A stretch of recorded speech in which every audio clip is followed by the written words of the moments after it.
आप कहते हो कि मंदिर से जाते समय नंदी के कानों में कहकर चले जाओ। बैठिए बैठिए बैठिए बैठिए। बहुत सुंदर प्रश्न है आपके, बहुत भाव से और आनंद से आपने करा, और जनमानस के कल्याण के प्रश्न है ये, केवल आपके लिए नहीं है, ये सबके लिए इतने जोरदार प्रश्न है। जो गलती भी करते होंगे तो इसको सुधार सकते। आपने कहा कि नंदी के कानों में कहना चाहिए। लोग हंसते हैं, कहते हैं बताओ वो नंदी के कानों में भगवान को कहना चाहिए। वैसे तो हम आपको एक बात बता दें कि दुनिया के लोग किसी दूसरे धर्म की कभी हंसी नहीं उड़ाते। दुनिया के लोगों को दूसरे का धर्म अच्छा लगता है। दुनिया के लोग सबसे ज्यादा हंसी उड़ाते हैं तो हमारे सनातन धर्म की ही उड़ाते हैं, और जी खुद उड़ाते हैं, दूसरा उड़ाने वाला नहीं होता। दूर के ढोल हमें समझ में आते हैं, उसका धर्म हमें समझ में आ गया, उनका क्या है, ऐसा है, आओ कुछ नहीं, उनके धर्म में ऐसा है।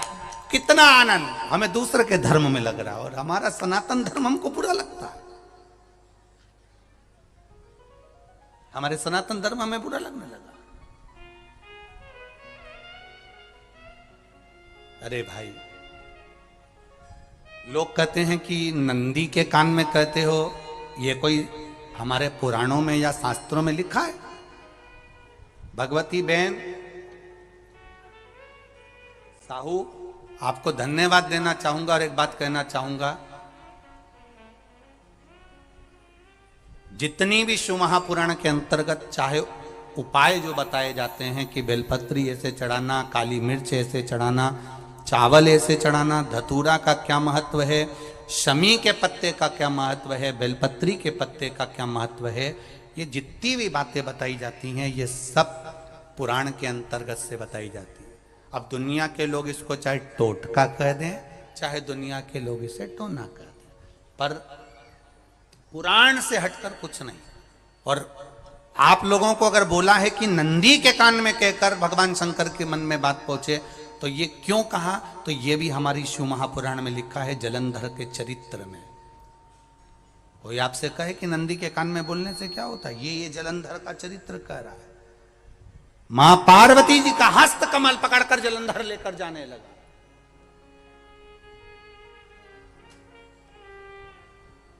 वृंदा का पति लेकर जा रहा।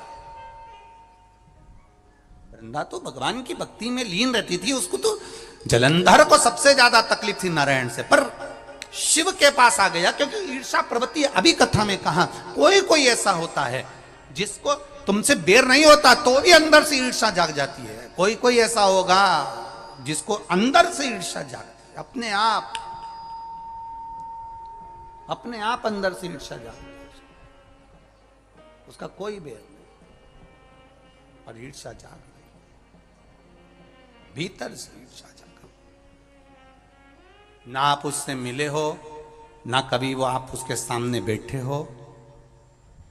कई लोग किसी ना किसी की बुराई करते हैं तो हम लोग पूछ भी लेते हैं, क्यों साहब उनसे मिलकर आए हो क्या तुम? कभी नहीं मिल किया, कभी उनका सामना हुआ नहीं हुआ, तो फिर बुराई क्यों कर रहा? एक ने कर दी थी इसलिए हमारे ध्यान में था तो हमने भी कर दी। लो, वो कुआं में डूब के मरेगा तो तू भी मरेगा का? नहीं। नंदी सामने बैठा है, गणेश जी को मालूम पड़ गया, कार्तिकेय को मालूम पड़ गया, मां पार्वती जी का हस्त कमल जलंधर ने पकड़ लिया और लेकर चला। मालूम पड़ गया, तब नहीं रहा गया। गणेश जी को क्रोध आ गया और गणेश जी महाराज आए, शिव जी को जगाने लगे। पिताजी पिताजी पिताजी कर कर जगाया, उठो पिताजी, पिताजी उठिए, पिताजी जागिए। पिता को जगा रहे हैं। भगवान शंकर नहीं उठे, तप में लीन थे। क्या करें हम?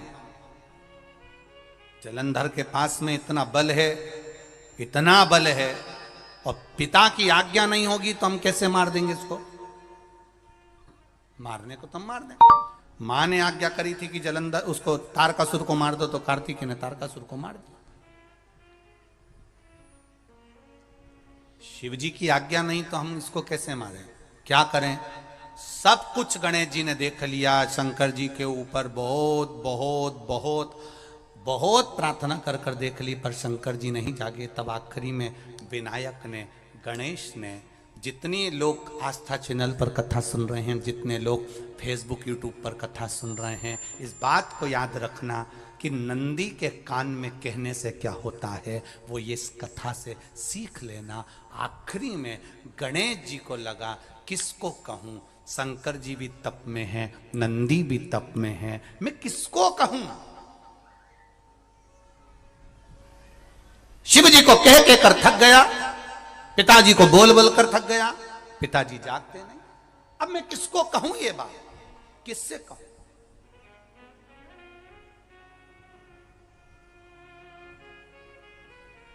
विनायक गए सीधे अब नंदी के पास में।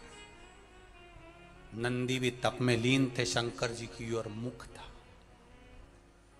शंकर जी की ओर मुख था। गए और जाकर तुरंत विनायक ने नंदी के कानों में जाकर कहा, नंदीश्वर,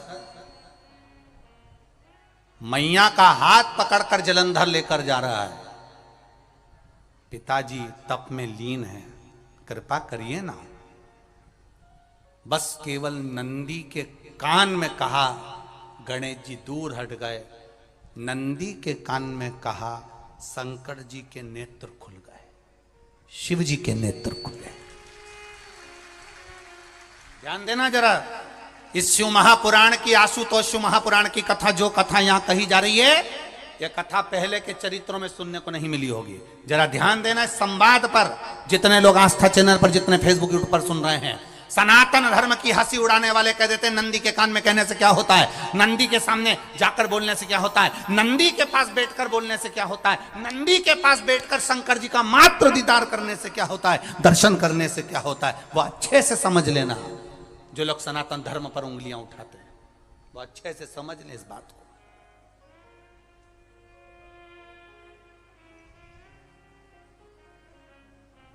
क्या होता है, नंदी तप में लीन, शिवजी तप में लीन, शिव नहीं उठ रहे। विनायक ने नंदी के कानों में जाकर कह दिया, नंदी के कान में जाकर कहा, नंदी के नेत्र नहीं खुले। नेत्र किसके खुले? जम के बोलो, महादेव के खुले, शिव जी के खुले। ये मन का तार। नंदी शंकर की आराधना कर रहे थे, शिव अपनी भक्ति में डूबे थे। यहां कहा, यहां पहुंचा, जो दिल में था उस तक बात पहुंच गई। नंदी के दिल में शिव थे, तुम कहे, नंदी ने शंकर तक बात पहुंचा दी। वो सूत्र जो बंधा था दिल से दिल तक का, वो पहुंच गया। वो सूत्र जो दिल से दिल तक बंधा हुआ था, मन से बंधा हुआ था, खबर वहां तक पहुंच गई, खबर पहुंच गई। लुटाइए, ये मौका मिला है आनंद का, दिल से प्रेम लुटाओ। नंदी से कहा, नंदी ने देवादिदेव महादेव से नहीं कहा। केवल नंदी आंख बंद कर बैठे थे, कहते सही भगवान गणेश के शब्द शिव जी तक पहुंच गए। शिव जी के नेत्र खुल गए और उन्होंने जलंधर के पास पहुंचकर पार्वती जी का हस्त कमल छुड़वाया। जरा विचार करिएगा, आप नंदी से कहते हो मेरे महादेव तक बात पहुंच जाती है। आपको केवल नंदी से प्रेम से कहना है, नंदीश्वर मेरे बाबा, ए मेरे बाबा, आप रोज शिव जी को लेकर भ्रमण पर निकलते हो, मुझे बहुत दुख है, आप मेरे दुख को मिटाने के लिए मेरे दरवाजे पर क्यों नहीं आते? नंदीश्वर से कहा, शिव जी तक बात पहुंच जाएगी, शंकर के नेत्र आपके लिए खुल जाएंगे और महादेव आपके यहां खड़ा मिलेगा, मेरा महादेव आपके पास में खड़ा मिलेगा।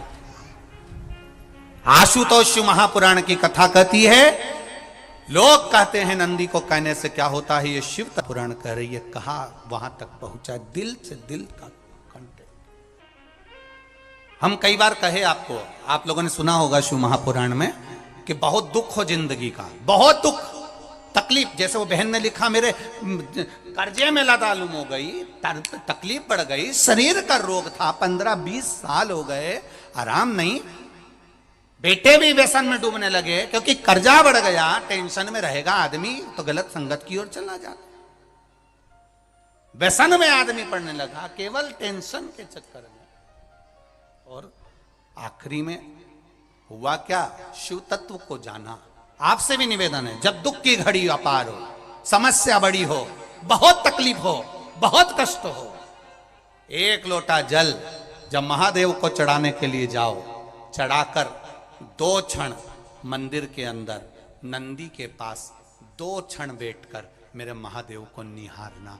अपने दिल की बात उसके पास में बैठकर नहीं भी कहोगे ना, तो नंदी के पास मात्र बैठ भी गए, उस नंदीश्वर के पास मात्र बैठ गए, तो वो तुम्हारे दिल की बात समझ जाएगा।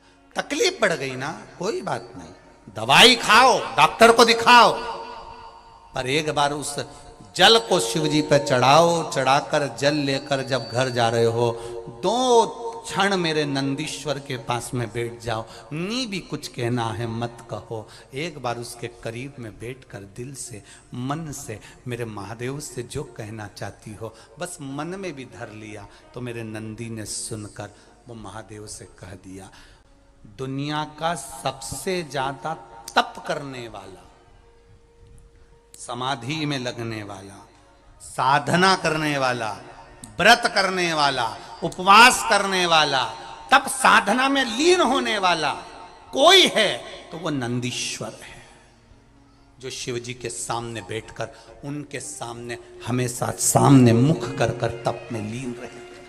कितने लोग हैं जो भगवान नंदी के कानों में कुछ कहकर आते हैं? बोले हो कभी? सीधे बोल देते हो क्या जाकर? नंदी के कानों में कहने का भी एक तरीका है। आप लोगों को मालूम होगा वो तरीका? नहीं मालूम? ये बेलपत्री की जो डंडी रहती है ना, बीच का जो भाग है, ध्यान दिए ना जरा सा, ये बीच की जो डंडी है, फिर से देखिए, बेलपत्री के 2 पत्ते और उसके पास में जो बीच की जो डंडी का भाग, पास में जो बीच की जो डंडी का भाग है, दिख रहा है आप लोगों को? ये 2 डंडी, ये बीच की 2 पत्ती और उसके बीच में जो 2 डंडी का भाग, आप लोगों को मालूम होगा वो तरीका? नहीं मालूम? ये बेलपत्री की जो डंडी रहती है ना, बीच का जो भाग है, ध्यान दिए ना जरा सा, ये बीच की जो डंडी है, फिर से देखिए, बेलपत्री के 2 पत्ते